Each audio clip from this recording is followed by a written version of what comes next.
Bonjour, et bienvenue à cette 52e édition de Easy Weekend Project. La loi d'Ohm. De la théorie à la mise en pratique. Dans la 51e édition, nous avons survolé théoriquement les 12 équations de la loi d'Ohm. Nous avons compris que ces équations nous permettent de trouver n'importe quelle valeur inconnue, que ce soit celle de la tension, de la puissance, de l'intensité ou de la résistance. Ceci, à la condition de connaître au moins deux de ces valeurs. Sans plus tarder. Passons de la théorie à la pratique. Voici l'énoncé du problème à résoudre. En cas d'une panne d'électricité, j'aimerais me fabriquer un système d'éclairage d'urgence. J'ai imaginé une ampoule, alimentée par une batterie. Jusque-là, c'est très simple. Seulement, avant de concrétiser ce projet avec ce que j'ai à ma disposition, j'aimerais savoir combien de temps cette ampoule fonctionnera. Pour le savoir, j'ai besoin de connaître de manière précise la puissance de consommation de cette ampoule par rapport à la puissance de ma source d'alimentation disponible. La loi d'Ohm me permettra de connaître, avec précision, toutes les données inconnues à partir de celles que je connais. J'ai en ma possession une ampoule de 12 volts provenant d'un véhicule automobile. Aussi, j'ai une batterie, acide-plomb, délivrant une tension de 12 volts, et ce, à une intensité de 20 ampères-heure. Et un interrupteur, marche-arrêt. L'idée de départ est de relier entre elles ces trois composantes pour réaliser un circuit électrique très simple. Ce circuit va nous permettre d'explorer les équations de la loi d'Ohm. Maintenant que les connexions entre les composantes sont établies, on constate rapidement la simplicité de ce circuit. Il s'agit tout simplement d'une ampoule électrique alimentée par une batterie. L'état de l'ampoule, allumée ou éteinte, dépend de la position de l'interrupteur marche-arrêt. Ce projet pourrait servir de système d'éclairage de secours, en cas de panne d'électricité. Même un jeune débutant en comprendra facilement le fonctionnement. Il sait qu'à partir du moment où il mettra l'interrupteur en position marche, l'ampoule s'allumera et brillera de toute son intensité. Et qu'en position arrêt, elle s'éteindra. En transposant ce projet en schéma électrique, voici ce que cela nous donnera. Comme on peut le constater, lorsque l'interrupteur est en mode arrêt, on dit que le circuit est ouvert, et de ce fait, le courant ne peut circuler, donc, l'ampoule reste éteinte. Lorsque l'interrupteur est en mode marche, on dit que le circuit est fermé. Et de ce fait, le courant peut circuler. Donc, l'ampoule s'allume. À première vue, nous pourrions nous demander, à quoi peut bien nous servir la loi d'Ohm dans ce schéma? Avant de répondre à cette question, précisons une chose. Dans ce circuit électrique, notre ampoule agit exactement comme une résistance et, par conséquent, se soumet à la loi d'Ohm. Ainsi nous pourrions représenter ce schéma de cette façon.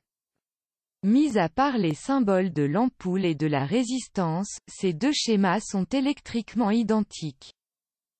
Dans une ampoule, le filament agit comme une résistance. De ce fait, cette résistance se mesure en ohms. Comme toute résistance, elle a été conçue par le fabricant, avec des facteurs d'endurance, qu'on appelle spécifications. En plus de sa résistance, mesurable en ohms, elle est conçue de manière à supporter une certaine tension, mesurable en volts et une puissance, mesurable en watts. Ces facteurs d'endurance déterminés par le fabricant permettent généralement une plage de tolérance de 0 à plus ou moins 20%. Afin de tirer le maximum d'efficacité et de durée de vie d'une composante, on évitera de dépasser ces spécifications. Maintenant, revenons à nos composantes et tentons de découvrir chacune de ces spécifications. Tout d'abord, sur une feuille de papier, établissons une liste des données connues. Commençons par la batterie. De par les indications imprimées sur cette batterie, le fabricant nous informe qu'elle délivre une tension de 12 volts à une intensité de 20 ampères-heure. Grâce à ces deux données connues, et la loi d'Ohm, nous pouvons facilement déterminer la puissance en watts. Pour ce faire, nous utiliserons l'équation suivante. P, la puissance en watts, est égale à U, la tension en volts, multiplié par I, l'intensité du courant en ampères. Dans ce cas précis, U égale 12 volts, et I égale 20 ampères. La puissance sera connue en multipliant 12 volts par 20 ampères, qui égale 240 watts. Nous savons maintenant, et avec précision, que cette batterie peut délivrer une puissance de 240 watts pendant 1 heure. En termes clairs, si je lui branche une ampoule de 12 volts, d'une puissance de 240 watts, elle brillera seulement pendant 1 heure. Cette information est très utile. Mais elle ne répond pas à ma question initiale, qui était: combien de temps brillera l'ampoule que j'ai en ma possession? Pour le savoir, je dois connaître précisément la consommation exigée par mon ampoule, que ce soit en ampères ou en watts. Étant donné que nous savons qu'il s'agit d'une ampoule provenant d'un véhicule automobile, on peut déjà savoir qu'elle fonctionne sous une tension de 12 volts. Que savons-nous d'autre, des spécifications de cette ampoule? Malheureusement, rien sur l'ampoule ne précise sa puissance en watts, ni sa consommation en ampères. Il n'y a pas de référence apparente, sans doute effacée par le temps. Tout ce que l'on sait présentement, c'est qu'elle a été fabriquée pour fonctionner sur une tension de 12 volts, donc U est égal à 12 volts. Ceci pourrait poser un sérieux problème, car nous avons vu qu'il faut connaître au moins 2 données, sur 4, pour pouvoir appliquer la loi d'Ohm. Mais ici, la seule valeur connue, est la valeur de U, qui est égale à 12 volts. Que pouvons-nous faire? Dans un tel cas, l'astuce la plus simple, consiste à utiliser un appareil de mesure qu'on appelle multimètre. On le réglera sur la fonction ohmètre afin de pouvoir mesurer la résistance de notre ampoule.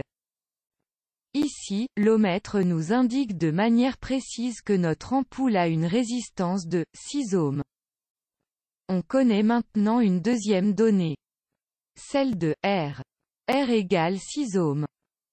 Avec ces deux données connues, soit la valeur de U, qui est égale à 12 volts et celle de R, qui est égale à 6 ohms. Il est désormais possible grâce à la loi d'Ohm de trouver précisément les deux autres valeurs inconnues, soit celle de I, l'intensité en ampères, et celle de P, la puissance en watts. Commençons par calculer la valeur de I. D'après la loi d'Ohm, et considérant que nous connaissons la valeur de U, et celle de R, nous utiliserons l'équation suivante. I est égal à U, divisé par R.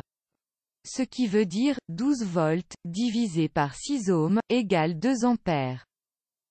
Donc, la valeur de I de notre ampoule est de 2 ampères. Maintenant, la seule valeur inconnue qui nous manque au sujet de notre ampoule, est celle de P, la puissance en watts. En fait, il sera facile de calculer cette valeur car on connaît maintenant 3 valeurs, celle de U, qui correspond à la tension en volts. Celle de I, l'intensité du courant en ampères et, celle de R, la résistance en ohms. Avec 3 valeurs connues, la loi d'Ohm nous offre 3 équations possibles pour calculer la valeur de P, la puissance en watts. Soit P est égal à U, multiplié par I. Ou P est égal à R, multiplié par I au carré. Ou encore P est égal à U au carré, divisé par R. En reprenant la première formule, qui est aussi la plus facile des trois, et en remplaçant les symboles par les valeurs connues, on comprendra que la puissance P, en watts, est égale à 12 volts, multiplié par 2 ampères, égale 24 watts. Donc, la puissance de consommation de notre ampoule, alimentée en 12 volts est, de 24 watts. Grâce à la loi d'Ohm, nous possédons maintenant et avec précision, toutes les informations nécessaires pour répondre à ma question initiale qui était: combien de temps cette ampoule fonctionnera-t-elle? Nous pouvons maintenant répondre à cette question. En connaissant la puissance délivrée par notre batterie de 12 volts, qui est égale à 240 Wh, et la puissance consommée par notre ampoule, de 12 volts, qui est égale à 24 Wh.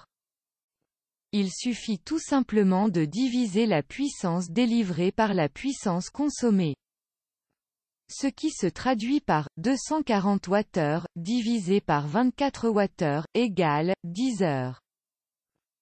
Donc, je sais d'ores et déjà, que mon ampoule me fournira une source d'éclairage de 24 watts pour une durée de 10 heures.